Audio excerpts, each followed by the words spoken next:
네, 새신자반 7번째 시간 시작해 보도록 하겠습니다. 새신자반 7번째 시간. 오늘은 우리가 운명과 자유의지 그리고 우리 옛사람의 본질에 관해서 살펴볼 텐데, 원래 이제 옛사람의 본질을 먼저 해보려고 했는데 그 부분보다는 오늘 준비한 내용이 너무 많아서 운명과 자유의지 그리고 또 예정론에 관해서 여러분들이 너무 궁금하게 생각하시는 부분들이 많아서 그 부분을 먼저 정리하고, 그 다음에 이제 우리의 자아의 본질, 사람의 본질은 무엇인지 다음 시간에 한번 볼 수 있을 것 같습니다. 오늘은 운명과 자유의지에 관해서 한번 철학적인 논제를 한번 보도록 하겠습니다. 제가 이것을 위해서 철학에 관해서 여러 가지 많은 것들을 좀 살펴봤는데, 여러분들이 한번 공감하실 수 있는 내용들로만 제가 한번 추려봤습니다. 이제 우리가 이제 삶을 살 때 우리의 삶은 자유인가 운명인가? 앞으로 가까이. 우리의 삶은 자유인가 운명인가? 라는 어려운 그 주제에 관해서 우리가 한번 생각해 본 적이 있을 거예요. 그러면 이걸 이제 좀 철학적인 논제로 바꿔보면, 내가 삶을 사는 것인가? 아니면 삶이 나를 사는 것인가?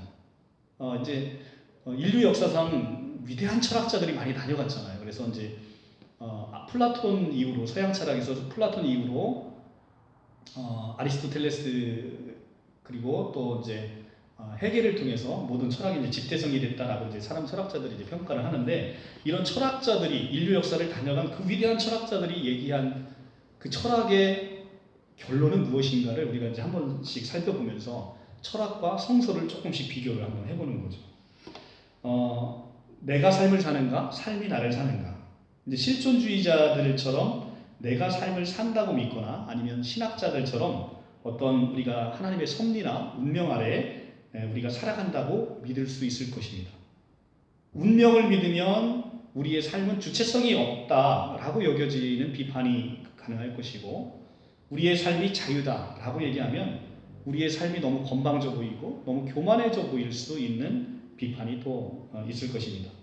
근데 결국 이것은 우리의 삶이 자유이냐 운명이냐, 예정은 이제 차치하고요. 예정은 이따 이제 마지막에 볼 것이고, 운명이냐 자유이냐라는 문제는 결국은 증명할 수도 없고 반증할 수도 없는 문제인 것이죠. 이것을 칸트는 안티놈이라는 단어를 써서 이율배반이라고 이제 설명을 합니다. 그러니까 이것은 증명할 수도 없고 반증할 수도 없는 문제이기 때문에 이것은 인식의 대상이 아니라 믿음의 대상의 문제라는 것입니다.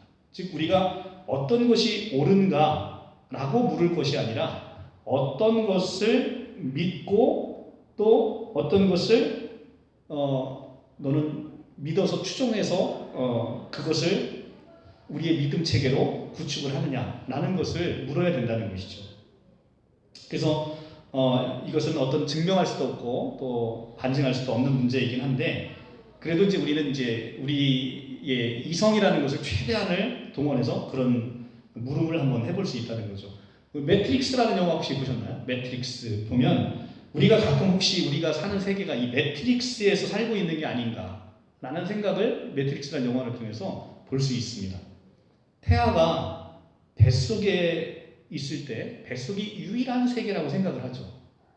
그래서 막 그 아늑한 어머님의 태아에서 나오기 싫어서 엄청 발버둥 치다가 막 태 밖으로 나오게 되면 또 다른 세상이 있는 것처럼 우리가 사는 세상 저 너머에 다른 세상이 있는 게 아닐까, 나는 그런 생각들을 아주 오래전부터 우리가 이제 플라톤 철학이 집대성이 되면서부터 계속 그런 생각을 계속 해왔다는 것이죠.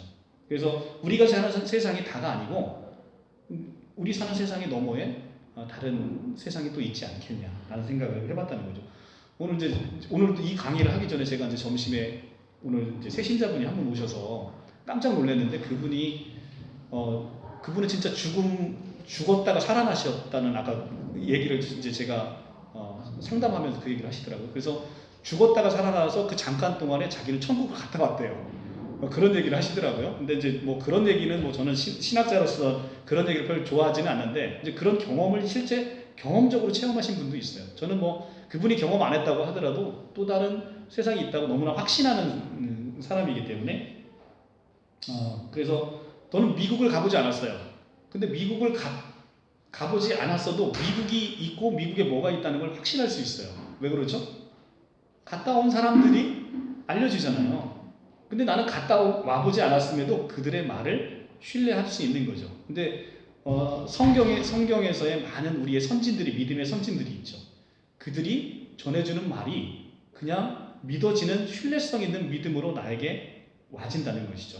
그래서 우리가 이제 인식하고 있는 많은 것들은 여러 가지의 정보를 통해서 우리가 확인할 수 있는데, 우리의 이제 인류 역사를 다녀간 위대한 철학자들이 이제 우리가 고민하는 이런 고민들을 벌써 BC 500년 전부터 그런 고민을 해왔다는 것입니다.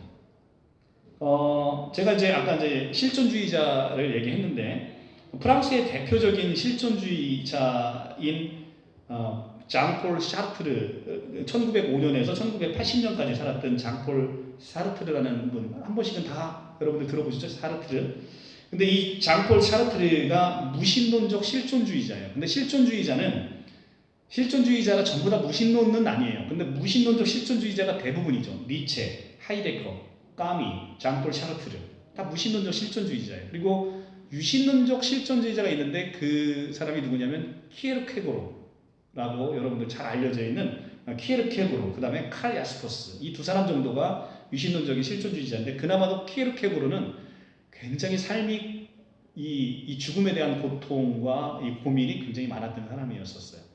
그러다 보니까 오히려 또 그 죽음에 대한 고민을 많이 하다 보니까 실존주의자임에도 불구하고 또 신에 대한 존재를 또 믿고 의지했는지는 모르겠습니다. 어찌됐든 오늘 이 무신론적인 실존주의자인 장폴 샤르트르라는 사람을 한번 좀 살펴볼 건데요. 이분은 이제 실존주의자인데 실존주의라는 것은 뭐냐면 개인의 자유, 개인의 책임, 개인의 주체성을 중시하는 철학적 흐름이에요. 19세기 말에 등장해서 20세기의 철학적인 사조를 완전히 지배했던 철학 사조가 실존주의입니다. 근데 이 실존주의는 지금도 우리 모든 사람들의 삶을 지배하고 있어요. 그리고 특히 이제 우리가 수연이 같이 이렇게 어린 친구이면 친구일수록 이 실존주의적인 삶이 너무 강해요. 그러니까 자기 주체성, 자기 삶의 이 소중함을 느껴서 요즘 젊은 친구들 일 열심히 안 하려고 하잖아요. 자기 삶을 즐기려고 하잖아요. 그런 것도 큰 흐름의 실존주의의 흐름의 영향이라는 것이죠. 자기 삶을 강조하는. 근데 이 자기 책임과 주체성을 강조하는 이 철학적인 흐름을 가지고 있던 이 실존주의자인 장폴 샤르트르가 이 실존주의자는 인간에게 미리 주어진 운명은 거부하면서 인간의 실존적인 자유 주체성을 강조하게 됐겠죠. 당연히 실존주의 철학이 심취해 있으니까. 그래서 미리 주어진 운명을 거부하는 거예요. 이 장폴 샤르트르는. 그래서 이 장폴 샤르트르가 여러분들 인터넷 검색해 보시면 알겠는데 이 사람의 죽음이 굉장히 프랑스에서 화제가 됐었어요. 왜 그러냐면 늘 죽음으로부터의 탈피, 그러니까 본질로부터의 탈피가 실존이거든요. 그러니까 실존의 반대는 뭐냐면 본질이에요. 본질. 근데 그동안의 철학은 뭐냐면 우리의 본질이 뭐였는지를 계속 탐구하는 게 서양 철학의 주류였단 말이에요. 그런데 이 본질에서 탈피하는 거예요. 본질에서 탈피를 하고 죽음에서 탈피하고 하니까 이 샤르트르의 죽음이 이 사람은 얼마나 아름다운 죽음을 맞이할까라고 사람들이 기대했을 거 아니겠어요? 근데 장폴 샤르트르의 이 죽음은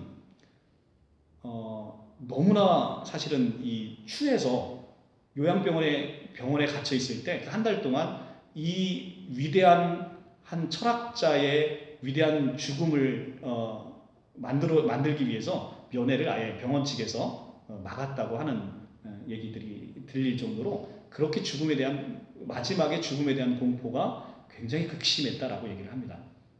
그래서 실존이라는 것은 영어로 exist라는 그 단어인데 이 exist를 한국말로 실존이라고 번역을 했습니다. 그런데 이 exist의 ex라는 단어는 탈출이라는 뜻이고요. 그 다음에 ist라는 것은 영어의 being입니다. 그러니까 본질, 존재를 뜻하는 단어의 is, 그러니까 I am 할 때 그 I am은 나의 본질을 얘기한단 말이죠. 그때 그 is라는 본질, 존재를 뜻하는 단어에서 x라는 탈출을 붙여서 본질로부터의 탈출, 이것을 실존이라고 부르는 거예요. 그래서 실존주의의 반대말은 본질주의. 그래서 본질주의가 실존주의의 반대말이고, 이 본질주의는 플라톤 이후로 어떤 우리의 삶의 본질을 탐구하는 형이상학적인 철학적인 그 체계에 반발해서 나타난 철학적인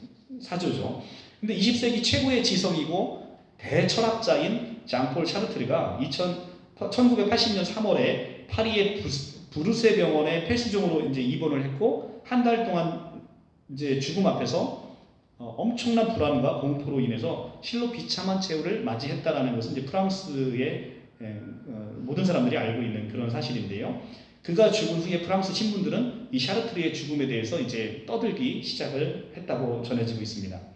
그런데 그런 그가 임종 고백을 마지막 한 게 그 네이셔널 리뷰 1982년 6월 11일 677페이지에 네이셔널 리뷰라는 프랑스의 잡지에 임종 고백이 실려 있는데, 거기에 뭐라고 이제 그 장폴 샤르트르의 임종 고백을 한번 보자는 겁니다. 평생 자기의 주체로 살았던 이 사람이 임종 고백을 했던 내용이 내셔널 리뷰에 실려 있는 것인데요. 다음과 같습니다. 나는 내가 우주의 먼지 한 점처럼 그렇게 존재하게 된 것이라고 생각하지 않는다. 나는 우연히 우발적으로 그렇게 존재한 것이라고 생각하지 않는다. 나는 마치 누군가에 의해 미리 예상되고 준비되고 결정된 존재인 것만 같다. 오직 창조주와 같은 분이 나를 여기에 둔 것 같다는 느낌이 바로 그러한 것이다. 나를 만드신 창조자의 손이라는 관념, 그것은 곧 하나님을 가리킨다 라고 임종 고백을 했다는 겁니다. 이처럼 샤르트르는 자신의 삶의 주체성을 누구보다 강조하고 죽음으로부터의 자유를 그렇게도 외쳤던 사람인데, 고통스러운 죽음의 최후를 보내면서 이런 고백을 남겼다고 합니다. 그러니까 본인의 평소에 본인이 갖고 있던 이런 철학적인 생각과 사조하고는 너무나 다른 고백을 했던 것이죠. 그래서 이 샤르트르의 임종 고백을 통해서 우리는 우리의 삶의 본질이 무엇인지를 다시 한번 되돌아보고, 이 샤르트르는 20세기 최고의 지성이거든요. 그 인류 역사상 나타났던 최고의 지성과 프랑스의 대철학자의 말을 통해서 그가 평생으로 읽어왔던 그 말과 임종 고백을 비교해 보면서 우리의 삶의 본질이 무엇인지를 다시 한번 보게 되는 것이죠. 저도 이제 오늘 이 강의를 준비하기 위해서 여러 가지 얘기를 하면서 이 장폴 샤르트르의 그런 철학적인 사조와 이거를 좀 보면서 그래, 이렇게 우리가 한 시대를 주름잡던 최고의 지성이 이렇게 죽음에서 우리에게 남긴 말은 상당히 의미가 있겠다 싶어서 이 말씀을 준비를 해봤고요. 그래서 이제 우리의 삶은 우연이라고 생각하는 사건들이 우연히 겹쳐서 하나의 이야기를 만들어냅니다. 우리의 삶을 보면. 그런데 우리가 우연이라고 생각했던 이 사건들이 하나의 이야기를 만들어내면 그것을 접하는 사람들은 이것이 마치 어떤 하나의 운명의 손, 어떤 신의 섭리라고 느껴질 때가 종종 있다는 것이죠. 내 삶의 의미와 목적은 과연 무엇인가? 우리의 운명은 어찌 보면 삶의 끝자락에 가서야 비로소 드러나는지도 모른다는 것이죠. 우리가 삶을 살고 있을 때는, 삶을 살고 있는 그 일부분에 있을 때는 내 삶의 의미와 목적이 분명히 드러나지 않는다는 거예요. 삶의 끝자락에 가서야 비로소 우리의 삶의 의미와 목적이 분명히 드러나는 것이 우리 인간의 어리석은 삶의 최후가 아니냐라는 생각을 해본다는 것이죠. 마치 샤르트르처럼. 그런데 어떻게 보면 이 삶은 운명을 실현하는 과정일 수 있겠다라는 생각을 많은 철학자들이 하고 있다는 거죠. 만약에 우리가 운명을 사는 삶이라고 한다면 우리는 삶의 일부분을 통해서는 전체의 운명을 관조할 수가 없습니다. 그런데 죽음을 앞둔 사람이라면 지난 과거를 되돌아보면서 자유로운 삶이라고 느꼈던 것들이 실은 하나의 필연적인 연관이나 운명이나 하나의 하나님의 섭리로 느껴질 수 있을 것으로 보입니다. 마치 샤르트르가 그랬던 것 같아요. 그러니까 정말로 자유를 외치고 자기 삶의 주체성을 생각해서 모든 것이 나의 삶의 의지대로 내가 무엇인가를 했다라고 생각하는 실존주의의 철학자인 샤르트르가 인생의 끝자락에 가면서 그것이 내가 선택한 게 아니라 어떤 큰 하나의 필연적인 운명과 하나님의 섭리 아래서 그런 일들이 이루어진 게 아닌가라고 자기의 삶을 되돌아보면서 그런 고백이 나와졌다는 것이죠. 미래를 내다보는 젊은이들에게 있어서 우리 인생은 자유로운 것처럼 보일 겁니다. 우리 수연이에게처럼 젊은이들에게는 내 인생 내가 열심히 개척해서 내가 내 의지대로 내 뜻대로 살 수 있을 거야 라고 젊은이들에게는 그렇게 느껴질 수 있을 것인데, 과거를 회상하는 노인들에게는 그동안 내가 그렇게 살아왔던 삶이 마치 하나의 운명처럼 하나님의 섭리 아래서 내가 만나는 사람, 또 내가 만나는 모든 환경, 나에게 주어지는 모든 환경이 어찌 보면 하나님이 나에게 선물로 준, 내가 이 사람을 만나서 지금 느껴지는 모든 감정들이 어떤 면에서는 하나님께서 나에게 주신 또 하나의 선물이고, 또 하나의 나의 하나님께서 큰 계획 아래 놓여져 있는 하나님의 운명 아래에 내가 놓여 있는 것이 아닌가, 그런 운명 아래에서의 선물로 이 사람들이 주어진 게 아닌가라는 생각을 하게 될 것이라는 것입니다. 전통적으로 철학자나 신학자들은 세계를 우연이 아니라 운명과 필연 또는 하나님의 섭리로 되어 있다라고 전제를 하고 있어요. 그러니까 철학자와 신학자는 세계가 우연으로 발생했다라고 생각하면 더 이상 철학과 신학은 논할 이유가 없는 겁니다. 더 이상 거기서 스탑이에요. 그래서 철학이라는 것도 그 위대한 철학자들과 신학자들이 나타나는 것은 기본적으로 우리의 삶이 어떤 우리의 보이지 않는 힘에 의해서 우리가 영향을 받고 있다는 것을 느끼고 있는 거죠. 마치 우리가 중력의 법칙이 보이지 않지만 우리가 중력의 법칙 아래 있고, 하나님의 온 우주의 운행의 법칙 아래 일정한 공전과 자전이 정확하게 이루어지잖아요. 단 한 치의 오차도 없이 동일한 궤도로 돌아간다는 거죠. 이것은 외부에서 어떤 힘이 아니고서는 도무지 설명되지 않아요. 조금만 태양 가까이 붙어서 돌면 온 지구에 있는 모든 생명체는 다 죽을 것이고, 조금 멀리 돌면 다 얼어 죽을 것인데, 너무나 정확하게 그것도 진화론자에 의하면 45억 년을 그렇게 동일하게 그런 것을 돌았다는 것은 이것은 물리적으로 불가능한 것이 아닌가라고 철학자들과 신학자들은 생각할 수밖에 없다는 거죠. 그래서 너무나 위대한 철학적인 질문, 나는 왜 없지 않고 있는가? 라는 질문이에요. 나는 왜 없지 않고 있는가? 나는 없을 수도 있잖아요. 나는 지금 이 세상에 존재하지 않을 수도 있잖아요. 나는 왜 없지 않고 있는가? 이 질문에는 단지 그냥 내가 존재하는 존재론적인 상태를 얘기하는 게 아니라 내가 이 세상에 다녀가는 의미와 목적이 무엇인가를 우리에게 던지는 질문이라는 거죠. 어떤 사람은 인생 그냥 흥청망청 살다 가는 사람이 있고요. 어떤 사람은 인생에 엄청난 의미와 목적을 담고 그 의미와 목적대로 아름답게 살다가 가는 사람이 있다는 거죠. 두 사람의 삶의 질은 여러분 제가 설명 안 해도 아시겠죠. 삶의 질의 차이는 너무나 큰 거죠. 나의 의미와 목적을 알고 삶을 살아간다는 것은. 나는 우연히 우발적으로 존재하는 것이 아니라 이유와 목적을 가지고 이 땅에 존재한다라고 그렇게 위대한 철학자들과 신학자들이 생각을 했다는 것입니다. 저는 이 생각에 100% 동의해요. 내가 그냥 아무런 의미와 목적 없이 이 땅에 온 것이 아니라는 것이죠. 그것이 내가 이 땅에 왜 없지 않고 있는가의 나의 존재의 목적인 것이죠. 예를 들면 제가 지금 이렇게 유튜브 영상을 찍어서 올려요. 나의 존재의 목적은 사실은 하나님이 나를 통해서 이렇게 정말 되도 않는 짧은 지식을 가지고 이렇게 또 밤새 연구해 가면서 또 저보다 더 짧은 지식을 가진 사람들에게 이 지식을 조금 더 쉬운 언어로 설명하도록 하나님께서 저에게 명령하셔서 이 땅에 보내신 것일 수 있다는 것이죠. 그래서 그런 의미와 목적을 담고 살 때 우리 인생은 꾹꾹 담아 담는 삶을 통해서 우리 인생이 훨씬 가치 있는 삶으로 바뀌어버린다는 거죠. 그래서 많은 철학자들과 신학자들은 그렇게 이 땅에 존재하는 목적들을 생각을 합니다. 그리고 그들은 그것을 신의 섭리라고 부른다는 것이죠. 그것은 내 존재의 원인이자 나의 존재의 원인이자 내 존재의 목적이라는 것입니다. 그래서 사람은 자신의 본질에 대해서 질문하며 살아옵니다. 나는 어디서 왔으며 왜 왔으며 무엇을 위해 존재하다 가는 것인가 라는 질문을 끊임없이 우리에게 스스로에게 묻고 있다는 겁니다. 인간은 그것을 알고 싶어 했고 그것을 살고 싶어 했습니다. 알고 싶어 했고 살고 싶어 했어요. 그리고 그것이 자기에게 주어진 운명을 살아가는 가장 온전한 삶이라고 여겨져 왔었다는 것입니다.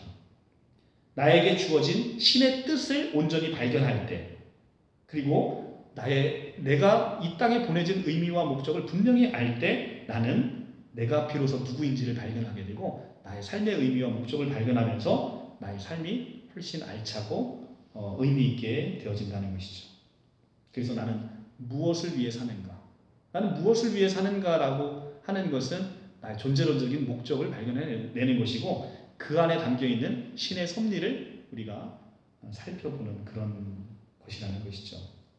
그런데 지금 우리 시대는 어떻습니까? 바로 이 실존에 빠져서 실존이라는 건 본질의 반대말이라고 했죠. 실존에 빠져서 신을 잃어버린 시대, 본질을 잃어버린 시대, 나의 삶의 목적을 잃어버린 시대. 그래서 non-religion을 살고 있는 시대, 무종교의 시대죠. non-religion을 살아가는 시대. 우리는 그런 시대를 살고 있다는 것이죠. 그것이 실존주의가 지금 우리에게 미친 영향인 것인데요.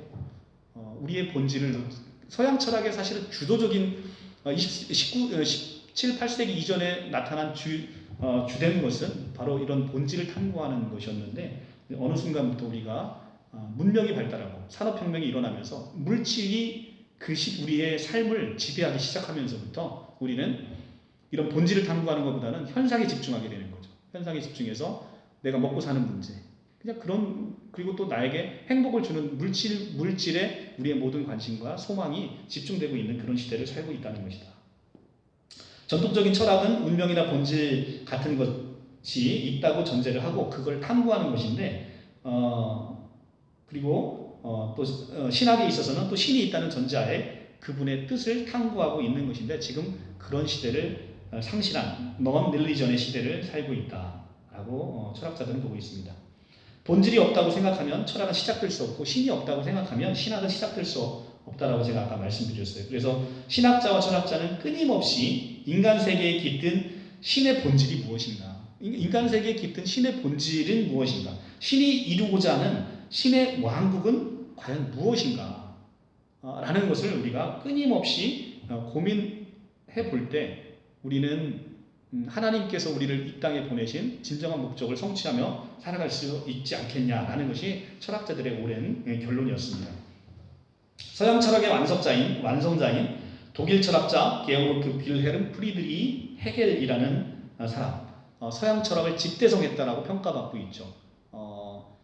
그러니까 플라톤, 아리스토텔레스를 잇는 가장 위대한 철학자로 칭송을 받고 있는 이 헤겔의 역사 철학이라는 책에 보면 헤겔은 만약 인간의 세상을 신이 창조한 것이라면 우리가 지금 살아오고 있는 이 역사라는 것은 신의 뜻이 실현되는 과정일 것이다 라고 얘기를 합니다.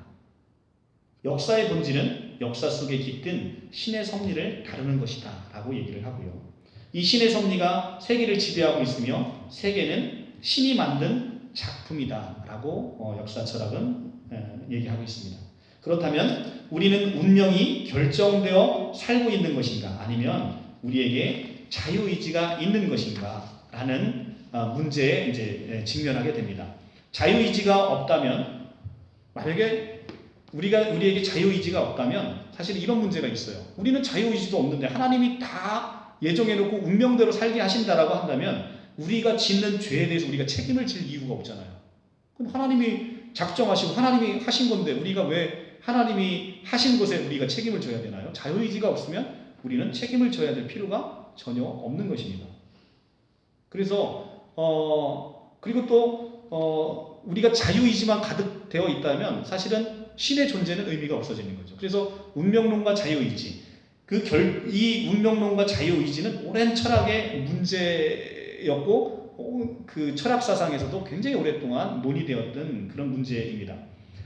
운명론과 결정론이 오르면 자유의지가 마치 없을 것 같고 자유의지가 있다면 미래가 결정되어 있지 않다고 해야 할 거기 때문에 결정론과 운명론이 틀렸다라고 얘기할 수 있을 것 같아요. 두 개는 왠지 논리적 모순 관계에 있는 것처럼 보입니다. 그렇죠? 그런데 물론 지금 예정론은 아직 들어가지도 않았어요. 결정론과 운명론과 자유의지를 비교해봐도 마치 이것은 상반되는 것 같아요. 우리의 운명이 다 결정되었다면 우리에게 자유의지가 없는 것 같잖아요. 그냥 그대로 가는 것 같잖아요. 그러니까 우리는 거기에 대한 죄에 대한 책임도 없는 것 같잖아요. 그런데 마찬가지 자유의지가 있다면 미래는 결정되지 않은 거니까 그러면 운명론과 결정론은 틀린 것처럼 보일 수밖에 없죠. 그런데 여기에 대해서 양립 가능하다라는 이론이 전개가 되고 있습니다. 그거 좀 이따 볼 거고요. 결정론과 운명론을 얘기하면서도 자유의지를 가지고 있다라고 양립 가능한 이론을 주장하는 그런 이론들이 있습니다.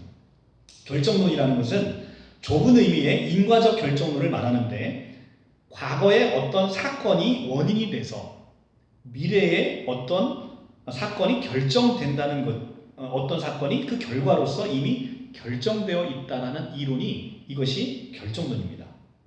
그러니까 넓은 의미의 결정론은 미래 그리고 넓은 의미의 결정 이건 이제 제가 말씀드린 지금 결정론은 좁은 의미의 결정론이에요. 그러니까 어떤 과거의 사건이 원인이 돼서 미래의 어떤 사건이 결과 사건으로 이미 결정되어 있다라는 게 이제 좁은 의미의 결정론인데 넓은 의미의 결정론은 미래가 그냥 결정되어 있다라는 이론이에요. 근데 이 숙명론, 운명론도 이 넓은 의미의 결정론에 포함되어 있는 것이죠. 그런데 결정론을 설명하는 방법이 여러 가지 있는데 그 중에 제가 좀 인상 깊게 본 결정론의 설명 방법이 있었어요. 그게 뭐냐면 이제 논리에 의한 논증으로 결정론을 설명하는 방법인데요. 한번 여러분들 그냥 흥미삼아 들어보세요. 2002년도에 한일 월드컵이 있었어요. 그죠? 정말 대단했죠. 거리에서 응원하고 막 온 국민이 난리가 났어요. 그때 대한민국이 몇 등 했는지 아나요? 2002년도에 우리 수현이는 몇 살이냐? 너무 어렸을 것 같은데 어쨌든 4살이야? 4살이면 네. 근데 2002년도에 한국이 몇 등을 했냐면 4등 했어요. 근데 2002년도에 한국 월드컵에서 한국이 4위를 했다는 이 명제는 지금 2021년을 살고 있는 지금 이건 참인가요? 거짓인가요? 참이에요. 그죠? 2002년도에 4위를 했으니까. 그런데 이것이 2002년도 이전에는 이게 참이었을까요? 거짓이었을까요? 아니에요. 참이에요. 그러니까 2002년도 이전에도 2002년도에 한일 월드컵에 대한민국이 4위를 한다는 이 명제는 참이라는 거예요. 그러니까 하나의 명제의 진리값은 시간이 변한다고 변하지 않는 거예요. 그것은 언제나 그 하나의 진리값은 당연히 참입니다. 그러니까 2002년도에 대한민국이 월드컵에 4위를 한다는 명제값은 그 이전에도 참이라는 거예요. 왜냐하면 2002년을 우리가 겪어왔으니까. 그 이후의 명제값도 늘 참인 거예요. 그래서 하나의 주어진 명제에 주어진 진리값은 변하지 않고 늘 참인 것입니다. 100년 전이나 100년 후나 참이라는 거예요. 그러면 또 하나 내년에 2022년 월드컵이 또 있는데 여기에 대한민국이 우승을 한다라는 명제를 한번 주어졌다고 가정을 해보면 이 우승을 한다라는 이 명제값은 이것은 참일까요? 거짓일까요? 네. 우리가 지금 알 수 없죠. 우리가 지금 알 수 없는데 만약에 우승을 한다면 이것은 참일 거예요. 대한민국이 월드컵에 우승한다면 이건 참일 거예요. 그런데 이게 만약에 참이라고 하면 이것은 과거에도 지금은 그러니까 내년에 열릴 2022년에 열릴 월드컵에 이게 참이라면 지금도 이건 참이라는 거예요. 지금도 참이고 만약 우승을 못한다고 한다면 이 명제값은 거짓이고 이 명제값은 지금도 거짓이고 그리고 100년 전에도 거짓이고 100년 후에도 거짓이라는 거예요. 그래서 자 만약에 이제 종전의 처음의 설명 방법으로 다시 돌아가면 2002년도에 대한민국이 월드컵에서 4위를 한다는 명제값은 100년 전에도 참이고 100년 후에도 참이라고 제가 말씀드렸어요. 그죠? 그런데 이것을 우리가 참이라는 명제값은 어떻게 알게 됐죠? 시간을 지나왔으니까 그것의 명제값을 확인해서 알 수 있는 거죠.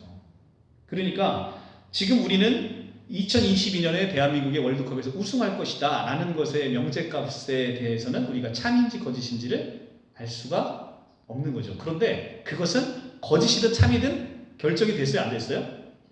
둘 중에 하나는 결정이 됐겠죠. 그런데 우리는 그 결정값을 알지 못하는데 우리의 한계가 있다는 거죠. 네, 이해 가시죠? 여기까지는? 그러니까 이것은 어쨌든 참이든 거짓이든 그 명제값은 이미 결정이 됐다는, 우리가 알지 못하는 것 뿐인 것이지. 그렇다고 그래서 우리는 이 진리값을 내년이 돼서야 비로소 확인할 수 있어요. 그렇다고 오늘을 사는 우리는 이 명제값의 진리값을 모르는 상태이기 때문에 운명만 보고 있을 수는 없다는 거죠. 자, 야, 내년에 우리가 우리의 순위가 정해졌다고 해서 지금 대한민국의 축구 선수들이 아무런 연습 안 하나요? 열심히 연습하죠. 어떤 진리값을 만들어낼지 모르기 때문에. 그런데 그 진리값이 이미 지난 후에 보면 그 진리값은 이미 정해진 거예요. 그렇죠? 자, 이런 설명을 지금 하고 있습니다. 그래서 우리가 이제 이 진리값을 모르는 상태에서는 운명만 바라보고 있을 수는 없다. 그래서 과거를 보면 지나온 행적은 결정된 것으로 보이지만 미래를 보면 우리는 자유의지와 노력으로 우리가 이것을 개척할 수 있을 것처럼 보이는 것이죠. 자, 이것은 나중에 예정론을 설명할 때 굉장히 중요한 방식이기 때문에 제가 그냥 이 철학적인 그냥 설명 방식을 가볍게 툭툭 던진 거, 이걸 이해하실 필요는 없는데 이 설명 방법이 예정론을 이해할 때 굉장히 중요하다는 거죠. 과거를 되돌아보면 모든 것이 결정된 것처럼 보이지만 우리가 미래를 내다볼 때는 아무것도 결정된 것처럼 보이지 않는다는 거죠. 자, 미국의 분석 철학자인 레니 프랑크퍼트라는 사람이 자유의지와 결정론의 양립 가능 이론을 설명해냅니다. 이것도 되게 재미있어요. 여러분들 한번 그냥 이건 편안하게 보세요. 어떤 퀴즈 맞추는 것도 아니니까. 금연치료 의사가 있어요. 한 의사가 있습니다. 금연 치료하시는 의사인데요. 그는 담배를 안 펴요. 담배를 안 피는데, 그런데 담배 피는 사람들이 어떤 상태이기 때문에 담배를 못 끊는지를 굉장히 궁금하게 생각해요. 그래서 담배를 피고 싶다는 욕구가 있어요. 자, 요 케이스가 있습니다. 또 하나의 케이스는 이 금연 의사에게 오는 환자가 있어요. 이 환자는 꼴초 중에 꼴초예요. 그래서 이 환자는 담배를 늘 피우고 싶다라는 욕구가 있어요. 그러면 의사가 가지고 있는 욕구와 이 환자가 가지고 있는 욕구가 같은 욕구인가요? 예. 담배 피우고 싶다는 욕구는 행위는 같지만 네, 다릅니다. 다르죠. 네, 다릅니다. 근데 이게 어떻게 다른지 설명하기가 좀 어렵잖아요. 욕구는 분명 다른 것 같아요. 자, 보시면 환자는 담배를 피고 싶다는 욕구를 가지고 있어요. 우리는 이거를 1차적 욕구라고 해요. 담배를 피우고 싶다. 1차적 욕구예요. 그런데 의사는 담배를 피우고 싶다라는 욕구를 가지고 있어요.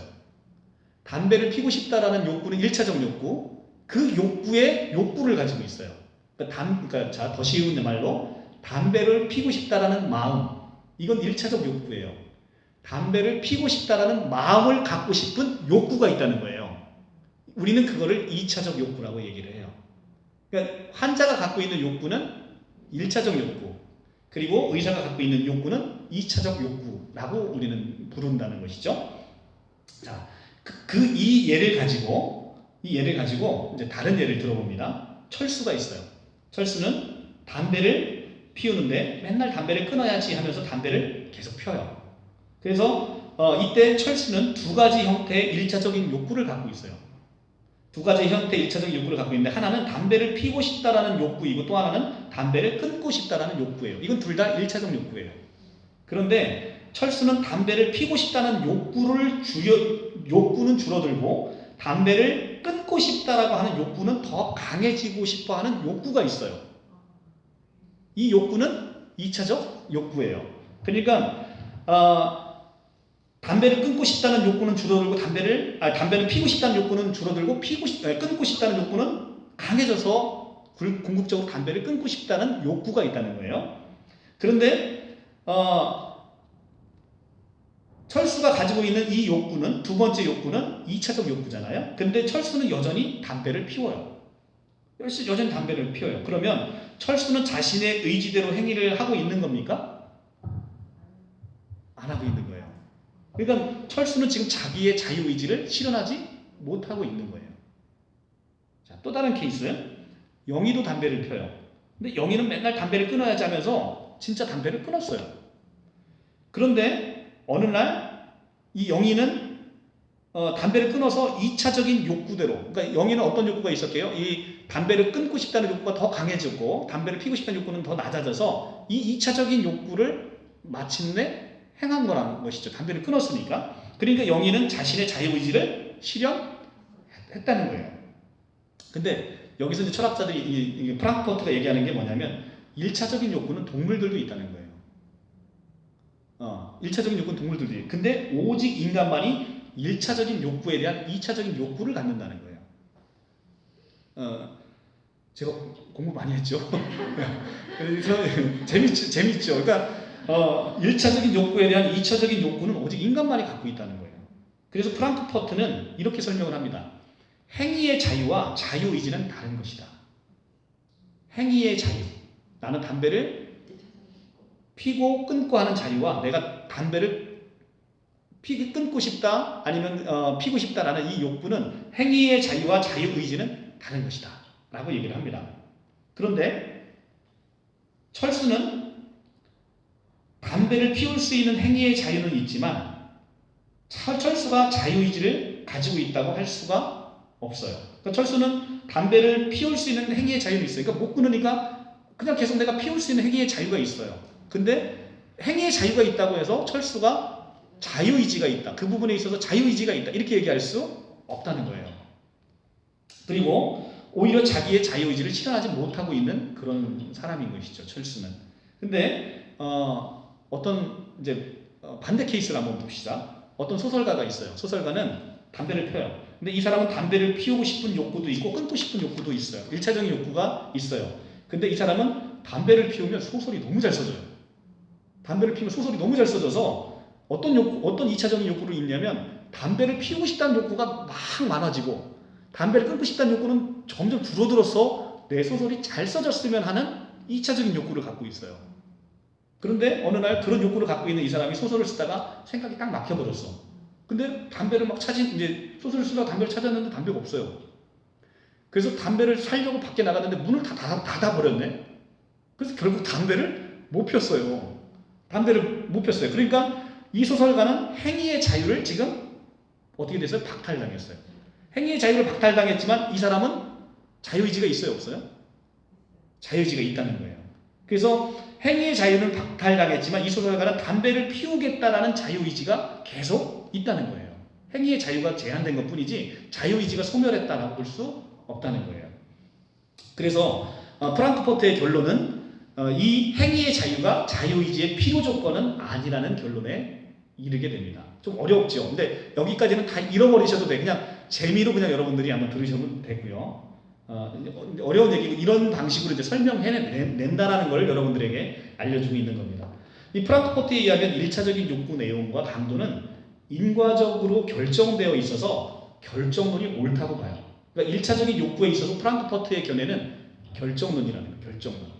그래서 이 욕구의 내용과 강도에 따라서 인과적으로 결정되어 있는 결정론이 옳다라고 보는데 2차적인 욕구는 미결정되어 있어서 영희처럼 2차적 욕구에 따라서 자유의지를 실현할 수도 있고 철수처럼 1차적 욕구가 2차적 욕구를 완전히 집어삼켜버려서 자유의지를 실현하지 못할 수도 있다라고 보는 거예요.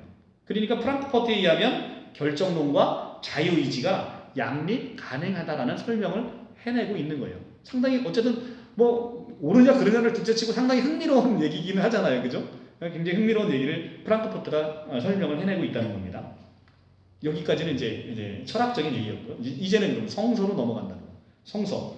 그럼 성서는 어떻게 설명하고 있느냐? 성서는 우리의 삶이 운명이냐 자유의지냐라는 문제에 있어서 운명도 아니고 자유의지도 아니다 라고 얘기를 해요. 그럼 무엇이냐? 예정이다 라고 얘기합니다. 그러면 예정은 무엇이냐? 이제 이것이 심오한 얘기예요. 우리가 예정을 접할 때 가장 힘들어하는 부분은 모든 것이 예정되어 있다면 우리에게 자유의지가 없는 게 아닌가? 그 운명 결정론과 똑같은 거 아니냐라고 사람들이 물어볼 수 있고요. 또 모든 것이 예정되어 있다라고 한다면 우리가 뭐 전도하는 게 무슨 의미가 있어요? 이미 뭐 하나님이 구원할 자 구원하고 유기할 자 유기하면 우리의 전도가 무슨 필요가 있느냐? 이런 얘기를 하시는 분들이 꽤 있습니다. 추우면 들으셔도 돼요. 좀 약간 추운 것 같은데. 자, 그러면 이런 게 무슨 문제가 있느냐? 우리 전도하는 게 무슨 의미가 있느냐? 이게 이미 예정되어 있다라고 한다면. 그런데 이러한 혼돈은 많은 사람들이 성서가 얘기하고 있는 예정이라는 예정론을 잘못 이해하고 있기 때문에 나오는 질문들이에요. 예정론을 마치 운명론과 결정론으로 이해하기 때문에 운명론과 결정론에서 나타나는 비판을 그대로 예정론에 쏟아놓는 거예요. 우리가 누군가를 비판할 때 저는 뭐 제가 이제 신천지 사역을 하고 있습니다만 신천지를 비판할 때 그리고 또 제가 잘 모르는 교리를 비판할 때는 비판 안 해요. 내가 모르니까 그 사람들이 주장하는 바를 명확히 내가 이해를 하고 나서 그 사람들을 비판하는 것이 합리적인 비판인 것이지 그들이 뭐라고 얘기하는지도 알지 못하면 비판하는 것은 그것은 굉장히 교만한 것이죠. 그래서 저는 그런 식의 비판을 하지 않습니다. 근데 많은 사람들이 예정론을 비판할 때 예정론을 비판하는 건 운명론과 결정론과 같이 이해하기 때문에 동일한 비판을 한다는 거죠.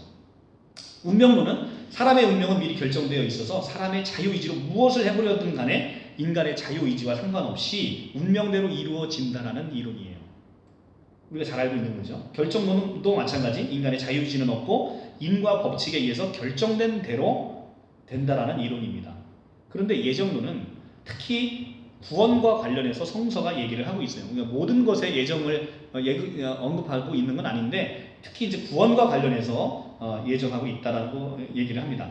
자, 그러면 이 예정론은 언뜻 보면 우리가 운명론과 결정론과 같은 그런 문제를 갖고 있는데 첫째, 예정과 자유의지의 충돌의 문제예요. 그러니까 인간은 선택의 자유가 있는데 하나님은 어떻게 이걸 미리 작정하실 수가 있는가? 그러면 인간에게 자유의지가 없다는 거 아닌가? 라는 얘기를 할 수 있어요. 하나님이 A라는 사람을 구원하기로 작정하셨다면 A에게는 그 구원을 거절할 자유가 없는 것처럼 보이잖아요. 하나님이 이미 예정했는데 A라는 사람이 어떻게 그걸 거절해요? 하나님이 하신 건데. 또 A라는 사람을 구원하기로 선택하지 않고 유기하기로 작정하셨다고 하면 A가 A에게 전도하는 게 무슨 의미가 있겠어요? 아무 의미가 없지 않겠어요? 그죠? 논리적으로 모순처럼 보인다는 거죠. 둘째의 문제점은 뭐냐면 모든 것이 예정대로 가는 거라고 하면 우리는 자유의지가 없고 우리의 행위에 대해서 책임을 져야 될 하등의 이유가 없어 보인다라는 거죠. 우리가 죄인으로 취급당할 이유가 하나도 없다라는 문제가 생겨요. 그리고 세 번째는 그러면 하나님은 왜 누구는 선택하고 누구는 선택 안 하셔서 누구는 지옥 가게 하시고 누구는 천국 가게 하시고 왜 하나님 그렇게 선택하셔서 불공평한 하나님이다 라는 문제가 제기될 수 있어요. 하나님은 불공평하시다 라는 문제가 제기될 수 있죠. 이 세 가지 문제 정말 만만치 않은 엄청난 문제들을 우리가 직면하게 되잖아요. 그죠? 자, 이 설명을 해내기 위해서 웨슬레의 설명 방식을 먼저 볼게요. 존 웨슬레 감리교 창시자인 존 웨슬레는 이런 설명을 합니다. 로마서 8장 29절을 근거로 해서 하나님은 어떤 분이신가요? 전능하신 분이잖아요.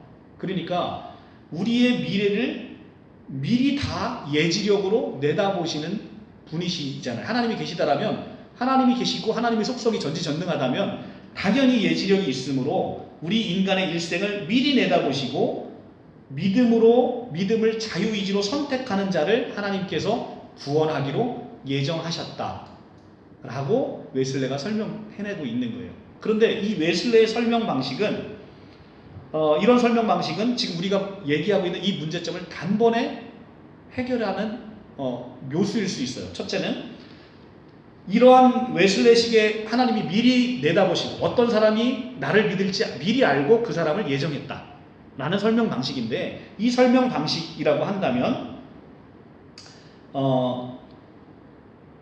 우리의 구원은 하나님에 의해서 하나님이 미리 예정하셨기 때문이 아니라 미리 우리가 하나님을 믿는 것을 내다보시는 인간편의 행위를 먼저 보시고 하나님이 선택하셨기 때문에 인간의 자유의지가 전혀 손상되지 않는다는 거죠.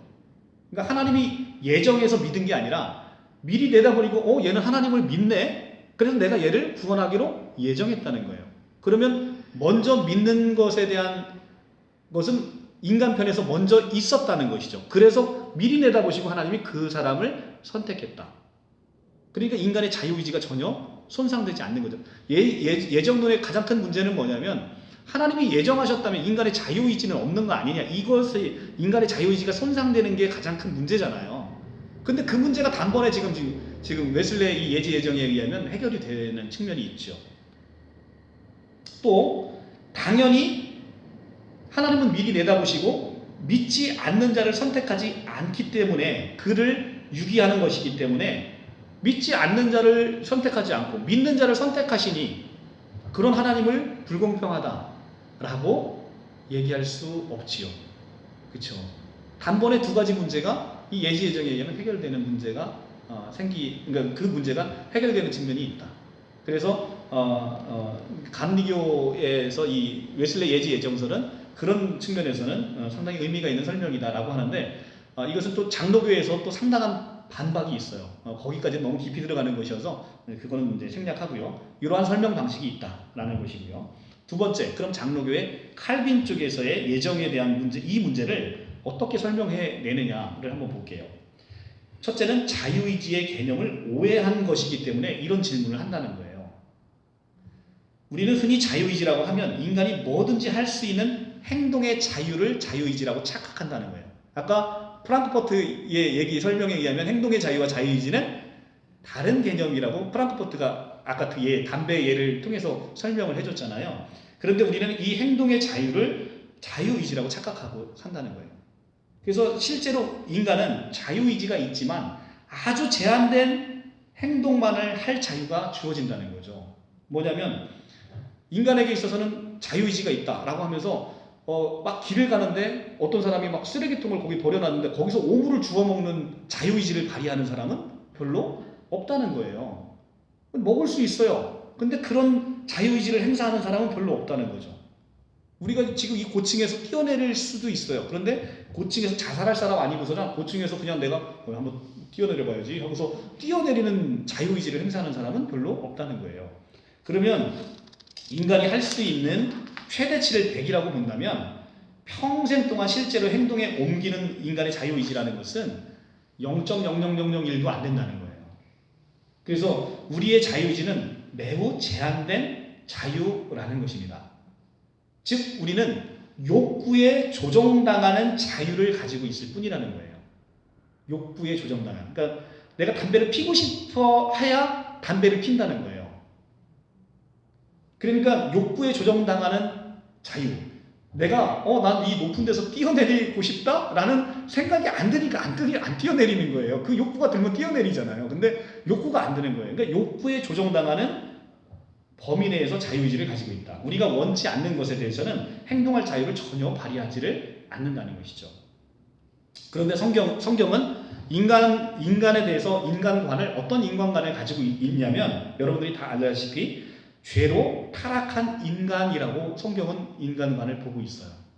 그러면 죄로 타락한 인간이라고 보고 있으면 인간의 행동은 죄된 자기 욕구와 욕망에 이끌리는 자유를 발휘한다는 것이죠. 왜냐하면 죄로 물들었기 때문에 우리의 욕구는 죄로 물든 욕구가 나타날 것이고 그 욕구에 따른 자유의지가 나타난다는 것이죠. 그래서 성경은 인간이 죄의 종노릇하고 있다라고 요한복음 8장 34절에서 얘기하고 있어요. 그래서 자유의지를 가지고 있다고 하지만 실제로 인간은 죄의 노예가 돼서 아주 제한된 범위의 자유만을 행사를 하고 있다는 것이죠. 그런데 하지만 우리가 죄의 종노릇하고 있다라고 해서 우리는 인간에게 자유의지가 없다라고 이렇게 얘기하지 않는다는 거예요. 죄의 종노릇해서 내가 죄에 물든 욕구만을 행사하지만 인간은 어찌됐든 그 욕구에 따라서 내가 스스로 죄를 짓든 뭐를 하든 자유의지로 그것을 선택한다는 것이죠. 그래서 자유의지가 없다라고 얘기하지 않는다는 것이죠. 실제로 인간은 타락한 이후에 죄의 조정을 받고 있는데 받고 있지만 우리는 자유의지가 없다 이렇게 얘기하지 않는다는 거죠. 역으로 이런 사실은 하나님께서 어떤 예정하시고 선택으로 말미암아 우리가 구원을 받고 죄에서 해방되어 새롭게 하나님의 종이 되었다라고 한다고 하더라도 우리의 자유의지는 하나님의 예정으로 말미암아 사라지는 게 아니라는 것이죠.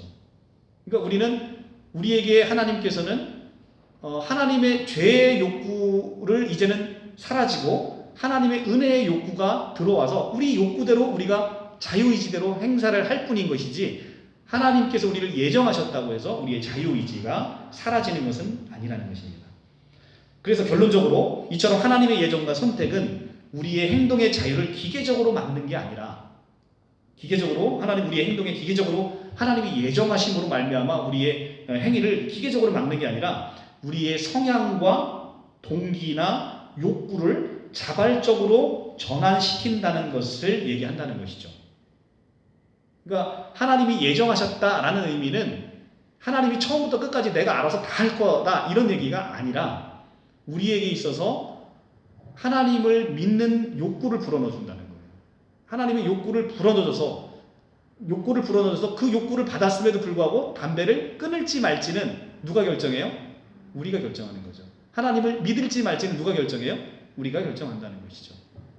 그래서 하나님의 선택과 하나님의 예정과 자유의지는 서로 모순되지 않는다라는 설명을 하고 있습니다.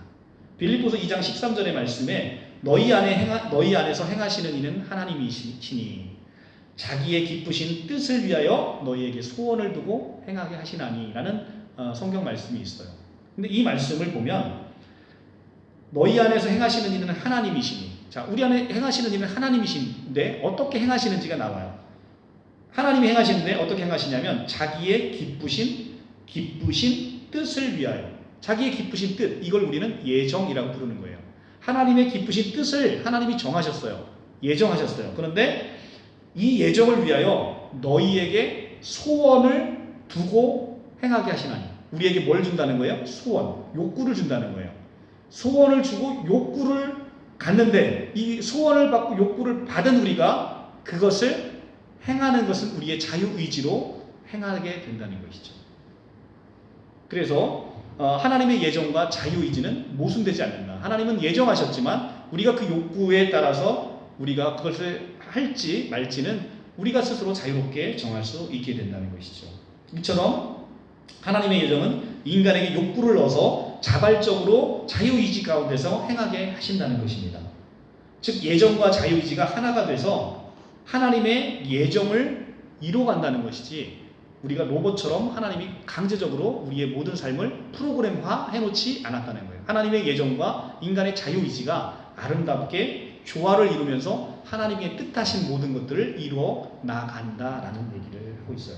자, 그래도 좀 어려운 설명이잖아요. 에어컨 틀은 거 아니죠? 어째 더 추워지는 것 같은. 네. 근데 이게 예정론을 쉽게 설명한다 하더라도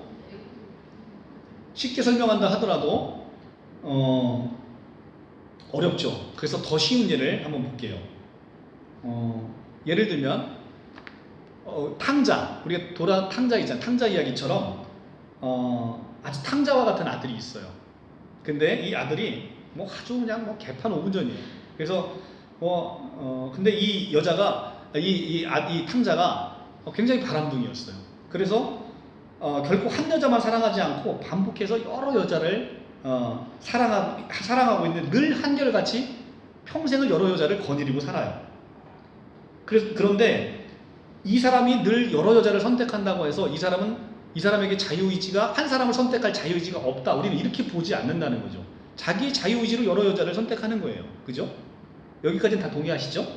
그런데 왜냐하면 누군가가 이 탕자에게 너 한 사람만 사랑하면 안 돼 라고 얘기해주는 게 강제하는 사람이 있는 게 아니니까. 그러니까 자기의 자유의지로 이 사람은 여러 사람을 선택한 거예요. 그런데 이걸 본 아버지가 하도 한심하니까 이 아버지가 이 아들의 이 방탕함을 잡아주기 위해서 너무너무 아름다운 여성을 소개시켜주기로 작정을 했어요. 그래서 세상에서 제일 이쁜 여자를 구해서 이 아들에게 소개시켜 줬어요. 그랬더니 이 아들이 이 여자를 보고 뿅 가서 이제는 자기의 그 많은 사람들을 다 청산하고 이 한 사람만을 사랑하기로 그렇게 마음을 먹었어요. 자, 우리가 여기서 이걸 보면 결과적으로 이 아들은 아버지의 작정대로 모든 방탕한 생활을 청산을 했어요. 근데 아버지의 작정은 뭐였어요? 아름다운 여자를 소개시켜 주므로 이 사람의 모든 방탕한 생활을 청산하는 게 아버지의 작정이고 예정이었어요. 그죠? 근데 아버지가 이렇게 예정했는데 이 예정 때문에 아들의 자유의지가 침해됐나요? 그냥 아들에게 욕구를 불어넣어 준 거예요. 아, 이렇게 아름다운 여인이 있으니까 이 사람만 사랑하게 해주고 싶다라는 욕구를 소개시켜 주면서 그냥 불어넣어 준 거예요. 그러니까 그 욕구를 따라서 이 사람은 자유의지에 따라서 아버지의 작정을 이뤄낸 것이죠. 자, 아버지의 작정과 사람의 자유의지가 아름답게 결합돼서 아버지의 뜻을 이뤄내고 되는 것. 이게 바로 예정론이라는 거예요. 자, 이렇게 설명하니까 훨씬 더 쉽죠. 예. 그래서 이처럼 하나님의 작정은 인간의 자유의지를 손상시키지 않고 인간의 욕구를 변경시켜 주어서 인간의 자유의지 속에서 하나님의 예정을 성취시켜 준다는 것입니다. 출애굽기 12장 35절에서 36절에 가면 하나님의 주권적인 은혜로 애굽 사람들의 마음을 동하게 해서 이스라엘 백성들이 구하는 대로 출애굽할 때 폐물과 의복을 얻게 하셨어요.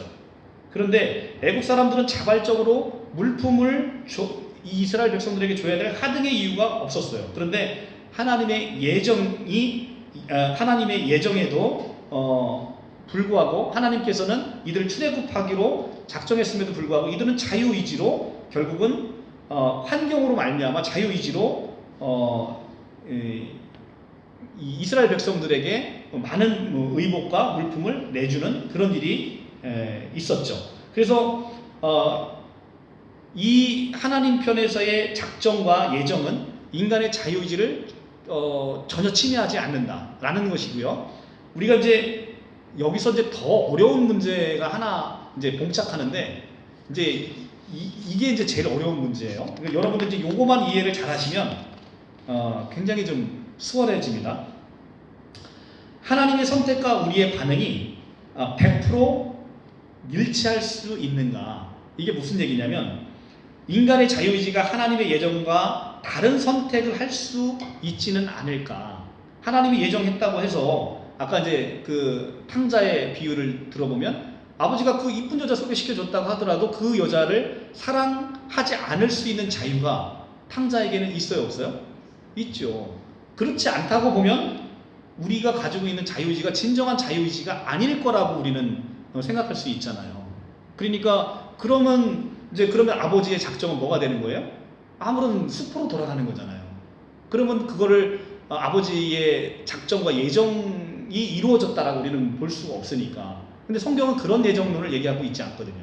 하나님이 예정하시고 작정한 건 반드시 이루신다라고 얘기를 하고 있으니 그러면 우리의 자유의지는 결과적으로는 침해되는 거 아니냐라는 마지막 그 어려운 숙제가 남아 있어요.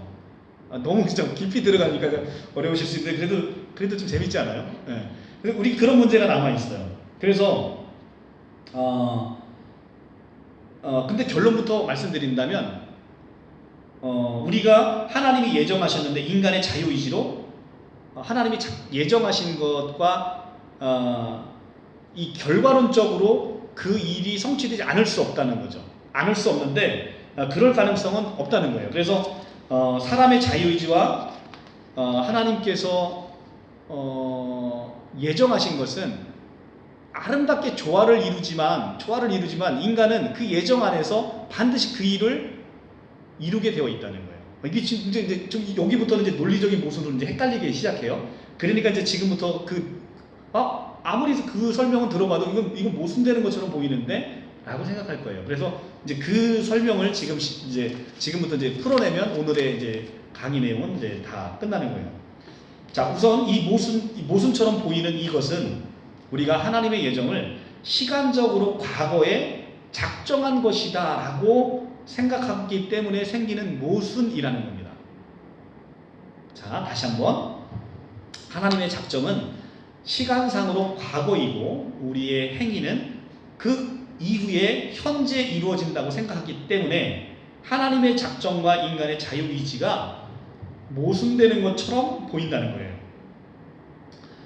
만약에 그것이 시간적 순서가 아니라고 가정을 하면 하나님이 먼저 인간을 선택했기 때문에 우리가 하나님을 믿게 된 것이 아니고 우리가 하나님을 믿기 때문에 우리를 선택하신 것이다 라고 볼 수 있다는 거예요. 자, 그래도 어렵죠? 우리는 여기서 하나님의 시간의 개념과 인간의 시간의 개념의 다름을 인정해야 되는 거예요. 이 시간적 개념이 다르기 때문에 우리는 논리적 인과성으로만 사람의 시간의 개념으로 이걸 판단하니까 하나님의 예정과 그 인간의 자유의지가 충돌한다라고 생각을 한다는 거죠. 자, 우리는 카이로스적인 시간적 개념으로 한번 돌아가 보겠습니다. 하나님께서 우주 만물을 만들었다고 전제를 합시다. 우리 창조가 잘 안 믿어지시는 아버님도 계시니까, 자, 하나님이 창조했다고 봅시다. 하나님이 창조를 하면 하나님이 시간도 창조하시죠. 근데 하나님이 시간을 창조하시니까 시간 안에 계시지 않고 시간 밖에 계실 수 있잖아요. 그러면 하나님은 시간 밖에 계시면 모든 게 뭐예요? 모든 게 현재예요. 모든 게 현재로 보이는 거예요. 인간이 현재라고 얘기하는 그 현재를 늘 보시는 거죠, 하나님은. 그러니까 우리가 과거로 생각하는 것도 하나님에게는 현재, 우리가 현재로 생각하는 것도 현재, 미래로 생각하는 것도 시간 밖에서 보면 하나님은 늘 현재인 거예요. 이것이 하나님의 영원한 현재라는 이터널 프레젠트라는 하나님의 시간의 개념인 거예요. 이거를 우리는 카이로스라고 부르는 거죠. 우리는 크로노스라는 개념의 시간을 살고 있는데 카이로스라는 하나님의 시간의 개념을 이해해야 된다는 것이죠. 그래서 카이로스의 시간의 개념으로 한번 설명해 보면 하나님의 작정을 우리는 과거로 생각하지만 하나님의 시간의 개념 속에서는 그것은 언제나 늘 현재라는 것이죠. 그러니까 늘 현재라는 거예요. 그래서 칼빈도 하나님은 예정하시지만 그 예정은, 자, 이 설명 굉장히 중요한 설명이에요. 잘 들어보세요. 하나님은 예정하시지만 그 예정은 우리의 삶을 통해 드러난다라고 칼빈이 설명을 해요. 그러면 이 말은 역으로 보면 하나님의 예정은 우리의 삶을 통해서 실천되기까지는 아직 예정된 것이 아니라는 말이에요. 자, 우리는 시간 안에서 하나님은 미리 예정하시고 인간은 뒤늦게 이룬다라고 얘기를 하는데, 그게 아니라 인간의 삶을 통해서 이루어지는 것을 하나님은 예정하신다는 것이죠. 그러니까 시간 안에 갇혀보니까 하나님은 예정하시고 우리는 그걸 뒤늦게 이루니까 우리의 자유의지가 침해된다라고 하는데, 그게 아니라 우리의 삶에 실천하는 그것을 하나님은 예정하신다는 거예요. 그러니까 인간의 자유의지는 전혀 침해되지 않는다는 것이죠. 그래서 하나님은 영원한 현재적인 존재이기 때문에 하나님의 예정과 인간의 선택과 책임은 언제나 동시적이라는 것입니다. 그래서 사실 성경에 표현된 창세전에 작정하셨다는 것은 인간 편에서 하나님이 창세전에 작정하셨다는 것을 크로노스를 살고 있는 인간 편에서 이걸 설명해낼 방법이 없잖아요. 그러니까 인간 편에서 인식할 수 있는 3차원적인 표현의 기술이 바로 성경이라는 거죠. 아니, 성경을 인간이 보는 건데 인간의 언어로 설명하지 않으면 도대체 성경을 어떤 언어로 써야 되는 거예요? 인간의 언어로 써야 되잖아요. 근데 인간은 3차원을 살고 있으니 3차원적인 수준으로 써야 되잖아요. 하나님은 몇 차원에 계신 분이에요? 하나님은 영원 차원에 계셔서 차원 밖에 계시는 분이어서 우리가 감히 상상할 수도 없는 분이지 않습니까? 그런데 그런 분의 생각을 인간이 조금이라도 이해를 할 수도 없겠지만 그분이 우리를 이해시키려면 인간의 언어로 이걸 설명시켜야 되잖아요. 그것도 사람을 통해서. 그러니까 3차적인 언어로 표현하다 보니까 이걸 과거형으로 기술을 할 수밖에 없는 것이죠. 그래서 이걸 과거형으로 기술하다 보니까 하나님의 예정과 인간의 자유의지가 충돌한다라고 오해할 수밖에 없는 거죠. 근데 이것을 하나님의 시간 개념으로 이해하면 예정과 우리의 인간의 자유의지의 실현은 늘 동시적인 관계라는 거죠. 그러니까 인간의 자유의지가 침해됨이 없이 하나님의 예정은 늘 하나님의 예정 안에서 인간의 자유의지가 행사된다라고 얘기를 한다는 겁니다. 100% 인간의 자유로운 행위 가운데서도 하나님은 자신의 뜻을 이루시고 작정하시고 한치의 오차도 없이 인간의 자유로운 의지 안에서 하나님의 예정을 작정을 이루실 수 있는 분이 바로 하나님이라는 것입니다. 요셉이 형들에게 팔려갔는데 요셉은 애굽의 총리로 결국 세워졌어요. 하나님은 형들의 죄악을 통해서도 자신의 뜻을 이루신 것이죠. 누구도 요셉의 형제들에게 요셉을 팔라고 강요하지 않았어요. 근데 이들의 자유로운 의지가 결국은 하나님의 뜻을 이루게 되는 것이죠. 그래서 성경은 일관되게 인간이 자유의지를 갖고 책임적인 존재로 하나님의 작정을 이루어가고 있다라고 기술하고 있고, 이것이 바로 역사다라고 얘기를 하고 있다는 거죠. 이것은 결국 인간의 입장에서 아주 중요한 것이 무엇인지를 우리에게 가르쳐주고 있다는 거예요. 뭐냐면 하나님의 섭리와 경륜과 은혜로 주어지는 우리의 삶과 현실은 우리는 최선을 다해서 감사하게 행해야 된다는 것이죠. 하나님의 예정이 인간은 그 시간을 지나보지 않으면 우리는 그것이 하나님의 예정 안에 있는지를 우리가 알 수 없는 존재로 살아가고 있어요. 그러니까 아까도 얘기했지만 2021년 대한민국이 4강에 4위를 할 것이라는 이 명제, 우리는 아무도 알 수 없어요. 그러니까 우리는 최선을 다해서 그 목표를 이루기 위해서 인간은 열심히 자유의지로 노력하는 거예요. 그런데 이것은 그 자유의지의 노력으로 이루어진 그것은 우리가 시간을 지나보면 이것은 하나님이 이렇게 예정하시고 하나님이 이렇게 사랑하셨구나, 우리를 정하셨구나를 우리가 돌아본다는 거예요. 자, 결론. 그래서 우리는 이 예정이라는 건 미래를 내다보는 안경이 아니라는 거예요. 항상 과거를 되돌아보면서 보는 안경이 바로 예정론입니다. 그래서 과거를 되돌아보면 나는 20대 30대 그렇게 방탕한 생활을 했는데 그런 나를 하나님께서 그때 이미 그 방탕한 생활을 하는 나를 보시고도 하나님은 그 이전부터 나의 어떠함에도 불구하고 나를 이미 사랑하셨구나. 하나님은 그 전부터 내가 그렇게 방탕한 생활을 하는 것도 다 보시고 그럼에도 불구하고 하나님은 그런 나를 이미 사랑하셨구나를 느끼면서 하나님의 사랑의 시점이 우리가 무엇인가 옳은 일을 행할 수 있는 시점 이전으로 돌아감으로 말미암아 우리가 하나님의 은혜와 사랑을 더욱 깊이 느끼는 놀라운 하나님의 은혜를 설명하기 위한 성경의 교리인 것이죠. 얼마나 은혜롭습니까? 마치 우리는 내가 뭔가를 똑바로 살아가는 아들이 되었을 때 부모가 나를 사랑할 것 같은 생각 들잖아요. 그죠? 우리 수연이도 뭐 좀 느끼는 게 좀 있을 것 같긴 한데, 자, 내가 지금 너무 힘든 시기를 만약에 지나는데 너무 힘든 시기를 막 지나는데 이런 나조차도 하나님께서 이미 다 아시고도 나를 사랑하셨구나. 정말 하나님의 사랑은 정말 놀랍다. 나 같으면 이런 나를 봤으면 나는 저 인간 사랑 안 했을 텐데 그럼에도 불구하고 하나님이 그 전부터 내가 그런 일을 하실 걸 뻔히 알면도 그 이전에도 나를 하나님이 사랑하셨구나를 우리가 살펴보는 하나님의 은혜를 느끼는 안경, 그것이 바로 예정론이라는 거예요. 참으로 놀랍고 은혜로운 게 아니겠습니까? 자, 신명기 29장 29절에 이런 얘기를 합니다. 감추어진 일은 우리 하나님 여호와께 속하였거니와 나타난 일은 영원히 우리와 우리 자손에게 속하였나니 이는 우리에게 이 율법의 모든 말씀을 행하게 하려 하시니라. 감추어진 일은 누구에게 속했대요? 우리 하나님 여호와께 속했다는 거예요. 그런데 우리는 계속해서 이 감추어진 비밀이 무엇인지를 궁금해서 거기에만 호기심을 다 온 인생을 바치는 사람이 있어요.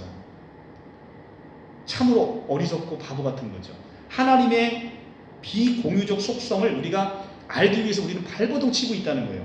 그게 아니라 하나님의 그 깊고 깊은 오묘한 신비는 알 수 없는 거예요. 주어진 만큼만 아는 거예요. 이 지구의 신비를 누가 알아요? 그런데 우리는 그것에 관심을 둘 게 아니라 우리에게 지금 오늘 주어진 삶, 오늘 나에게 주어진 하루의 삶, 이것에 감사하고 또 이것을 주신 하나님의 은혜를 늘 느끼면서 사는 것.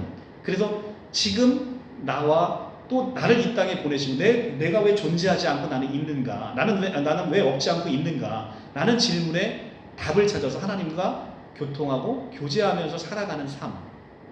이 삶으로 살아가는 것이 인간의 가장 중요한 이 삶의 우리가 추구해야 되는 본질이고 우리가 추구해야 되는 방향이라는 것입니다. 로마서 11장 33절에 깊도다 하나님의 지혜와 지식의 풍성함이요 그의 판단은 헤아리지 못할 것이며 그의 길은 찾지 못할 것이로다. 하나님의 그 깊은 예정은 이제 여기까지 우리가 이 설명 방법 이상으로 설명해 내기가 어려울 거예요. 그러니까 하나님의 예정이 우리의 자유의지를 침해하고 또 그러니까 하나님은 불공평하신 게 아닌가 이런 아주 너무 깊은 신학적인 논의에 빠져서 여러분들이 허우적거리지 마시고 제가 이제 이 강의를 하는 가장 중요한 이유는 뭐냐면 여러분께서 이제 기본적으로 궁금해하시는 분들 푸는 거 맞죠? 푸는 거 맞는데 너무 비본질적인 것에 매료돼서 진짜로 하나님께서 우리에게 주고자 하는 메시지를 많이 놓치고 있으면 안 된다는 것이죠. 그래서 하나님께서 참으로 우리에게 주고자 하는 메시지, 그 메시지에 여러분들은 귀를 기울이시기 바랍니다. 자, 오늘 예정론에 대해서 우리가 한번 쭉 배웠는데요. 예정론을 다음 시간에도 계속하기는 어려워서 좀 시간이 갔지만 오늘 이 성경 본문은 요거만 보고 오늘 마치도록 할게요. 사도행전 이제 꺼주시면 될 것 같아요. 이제 덥네요. 사도행전. 자, 인간이 이렇게 간사합니다. 금방 더웠다, 금방 추워지는 이게 바로 인간이죠. 사도행전 27장의 말씀을 오늘 마지막 말씀으로 보겠습니다. 사도행전 27장 10절의 말씀부터 보겠습니다. 자, 이 말씀의 배경을 제가 설명드릴게요.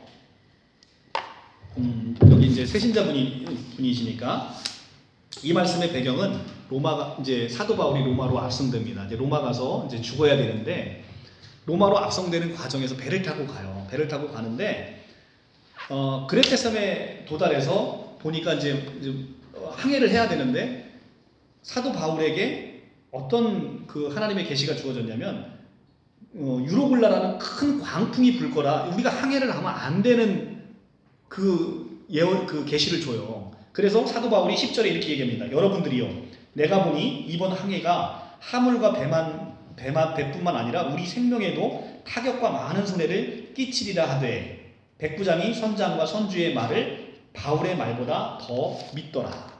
자, 지금 사도 바울이 로마에 압송되고 있는데요. 사도 바울이 이미 광풍이 예정되어 있다라고 얘기를 해줘요. 그러니까 유로굴라라는 강풍이 부는 것은 하나님의 예정 안에서 이미 주어진 거라는 거예요. 이미 주어졌는데 백부장들은 자신의 자유의지로 사도 바울의 말보다 선장과 선주의 말을 더 믿고 항해를 강행합니다. 사도 바울 이게 자유의지가 없다라고 하면 사도 바울이 야 우리 강풍 부르니까 지금 나가면 우리 다 죽어. 그러면 어떻게 해야 돼요? 정상적이라면 나가지 않아야 되잖아요. 그리고 하나님이 그걸 막으셔야 되잖아요. 그런데 지금 선장과 선주는 누구 말을 더 믿어요? 이 백부장은 사도 바울보다는 선장과 선주의 말. 이들은 바다에 오랜 사람이니까 야 지금 날씨가 이렇게 좋은데 무슨 지금은 광풍이 올 때가 아니야 이렇게 얘기를 했겠죠. 그러니까 이 선장과 선주의 말을 바울 말보다 더 듣고 항해를 시작합니다. 그러니까 14절에 얼마 안 돼요 섬 가운데로 유라굴로라는 광풍이 크게 일어나니 이건 이미 예정되어 있다고 얘기했잖아요. 사도 바울이. 그러니까 이 광풍을 만나게 되죠. 그래서 이 광풍을 만나게 되는데 21절에 여러 사람이 오래 먹지 못하였음에 바울이 가운데 서서 말하되 여러분이요 내 말을 듣고 그레데에서 떠나지 아니하여 이 타격과 손상을 면하였더라면 좋았을 뻔하였다. 이제 사도 바울이 내 말 들었으면 얼마나 좋았어 이런 얘기를 한단 말이죠. 그러면서 다시 한번 사도 바울이 24절에 이렇게 얘기를 합니다. 바울아 두려워하지 말라. 하나님이 나타나신 거예요. 그러니까 23절에서 내가 속한 바 곧 내가 섬기는 하나님의 사자가 어젯밤에 내 곁에 서서 말하되 바울아 두려워하지 말라 내가 가이사 앞에 서야겠고 또 하나님께서 너와 함께 항해하는 자들을 다 내게 주셨다 하셨으니 그러므로 여러분이요 안심하라 나는 내게 말씀하신 그대로 되리라고 하나님을 믿노라 그런즉 우리가 반드시 한 섬에 걸리리라 하더라. 자, 사도 바울이 광풍을 만나서 허우적거리고 고통받고 있는 사람들에게 무슨 얘기를 해줍니까? 하나님 사자가 나타나서 니네 다 살 거야 이렇게 얘기를 해줘요. 이렇게 얘기를 해줍니다. 그래서 다 살 거라고 얘기를 해줬는데 하나님의 이 예정은 모든 선객이 구원받는다는 거였습니다. 그런데 문제가 발생했어요. 사공들은 또 이 바울의 말을 믿지 않아요. 그래서 자기들이 살기 위해서 도망하다가 바울에게 적발이 됩니다.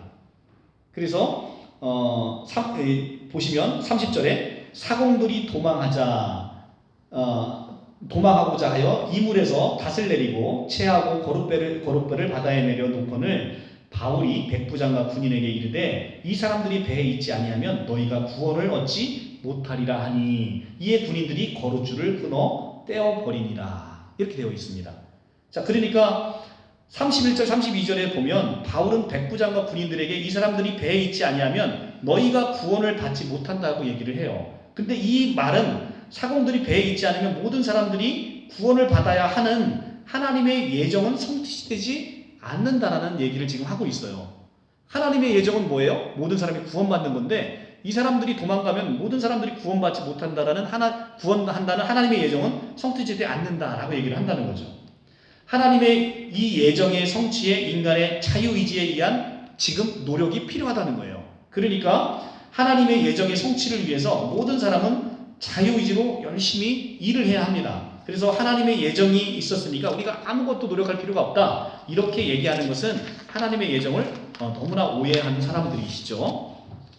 하나님의 예정을 이룸에 있어서 사공들의 노력도 군사들의 노력도 모두 필요했습니다. 그래서 군사들은 곧 어떻게 했습니까? 거룻줄을 끊어버리고 사공들을 도망가지 못하도록 했던 것이죠. 하나님의 예정은 모두 다 구원받는 건데 거기에 사공들의 노력도 군사들의 노력도 다 필요하다는 거예요. 자유의지가 필요 없다는 게 아닙니다.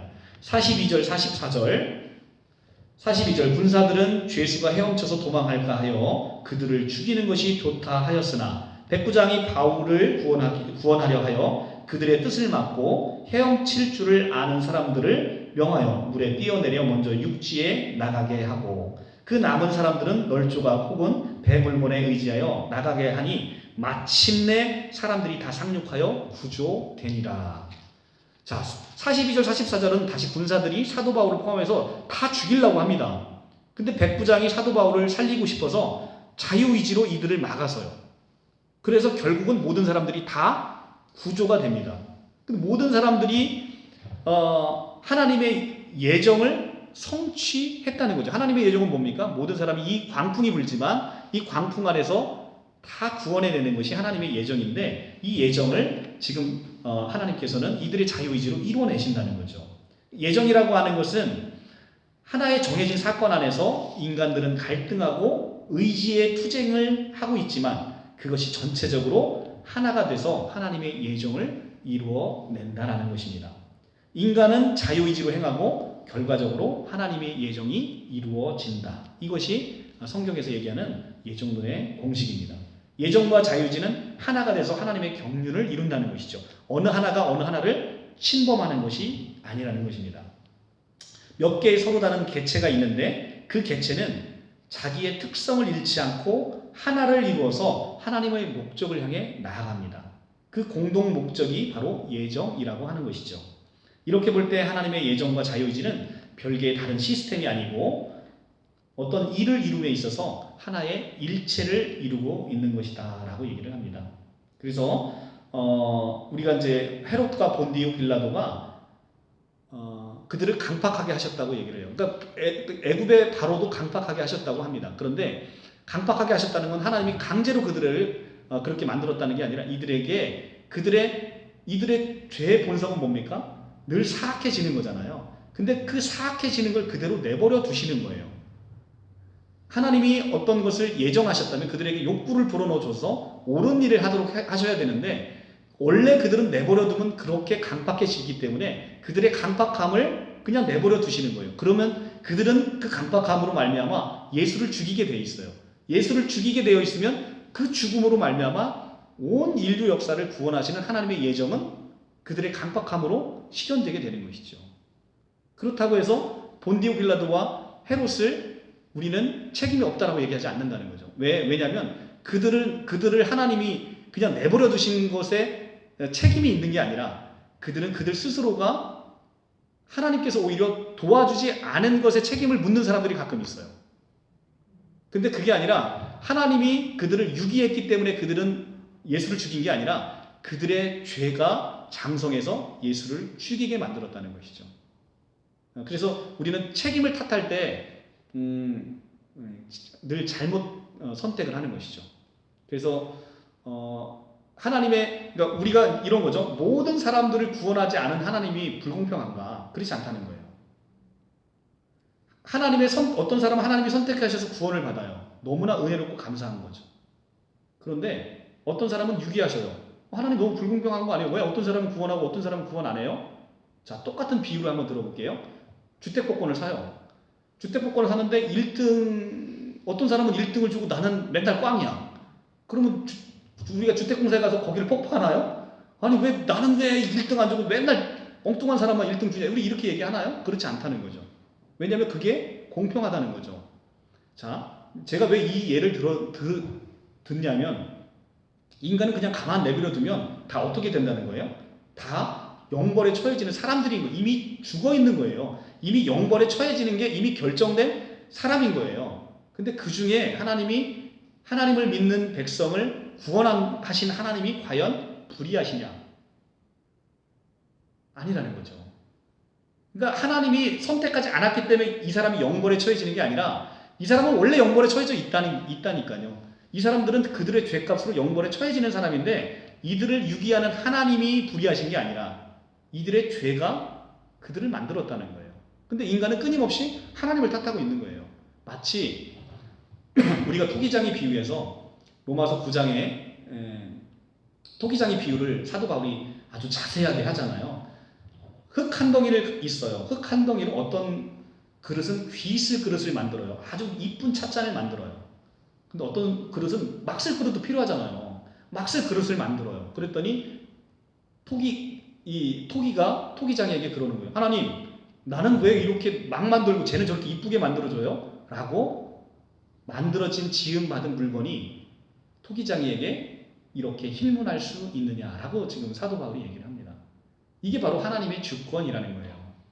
하나님의 주권. 하나님의 주권은 감히 피조물인 우리가 하나님 어찌 우리를 이렇게 대하세요? 우리를 어떻게 이렇게 대우하세요? 라고 할 수 있는 권리조차 없다는 거예요. 근데 그 권리조차 없는 인간이 그렇게 얘기를 하니까 또 하나님은 친절하게 이렇게 성서를 통해서 우리에게 이게 부당한 게 아닌 거야 라는 것을 그냥 사실 아무 얘기 안 해줘도 돼요. 하나님은 아무 얘기 안 해주셔도 돼요. 그분은 그런 주권도 있으세요. 내가 너에게 이걸 설명할 이유가 없어. 네가 부당하다고 얘기하는 그걸 내가 너한테 설명해낼 이유가 없어. 우리가 토기장이가 토기한테 너는 이래서 막쓸 그릇으로 만든 거고 너는 이래서 귀한 찻잔으로 만든 거야. 토기장이가 설명할 이유가 있어요, 없어요? 없잖아요. 그런데도 불구하고 하나님은 친절히 이 땅에 내려오셔서 우리와 함께 사시면서 그분의 놀라운 비밀을 우리에게 보여주시고 그 경륜을 우리에게 알려주셨다라는 것입니다. 네, 오늘 아주 너무 지루하고 또 어려운 철학적인 문제와 이런 문제들을 다뤄봤습니다. 여러분들이 신앙생활 하는 데 있어서 좀 큰 도움이 됐으면 좋겠습니다. 사실은 이제 오늘 내용이 훨씬 더 방대했어요. 훨씬 더 방대했는데 제가 지금 시간이 너무 생각보다 많이 가서 대폭 삭제를 했습니다. 그래서 이 주제를 조금 다 못한 게 좀 아쉽긴 한데 그래도 이제 여러분들이 좀 이해하실 수 있는 범위 내에서는 그래도 좀 설명을 하지 않았나 생각이 들고요. 여러분들이 이제 예정과 관련된 것은 예정은 여러분들 예정론을 접할 때 너무 이렇게 불공평한 측면을 생각하실 게 아니라 하나님의 그 깊고 오묘한 것은 깊고도 깊고다. 하나님의 그 비밀은 너무 깊잖아요. 근데 우리가 그 비밀을 계속 의심하다가 실족하지 마시고, 예전은 뭐라고 아까 말씀드렸습니까? 하나님이 이 죄된 나를 미리 보시고도 창세 전에, 나를 만들기도 전에 하나님이 나를 이미 사랑하시고 나를 선택하시고 나를 구원 주셨구나. 그 은혜에 감격하는 하나님의 놀라운 은혜가 담겨 있는 이론이에요. 그러니까 여러분들 그 은혜를 누리셔야지. 그러니까 부모가 자식한테 어떤 은혜 막 너무 자식이 사랑스러워서 줬는데 그 은혜는 누리지 못하고 엄청난 은혜를 주셨는데 그거 누리지 못하고 아버지가 이 돈을 어디서 벌어왔지? 옆집에 가서 훔쳐왔나? 아니면 이걸 어디 가셔서 아버지가 뭐 어디 가서 도박을 하셔서 따오셨나? 이런 걸 고민하다가 아버지가 주는 은혜를 놓치는 것은 참으로 안타까운 일이 아닐 수가 없습니다. 그러니까 우리가 우리에게 주어진 하나님의 은혜를 이 시간에 예정을 통해서 더욱더 충만하게 풍성하게 누렸으면 하는 그런 바람이 있습니다. 네, 마치겠습니다.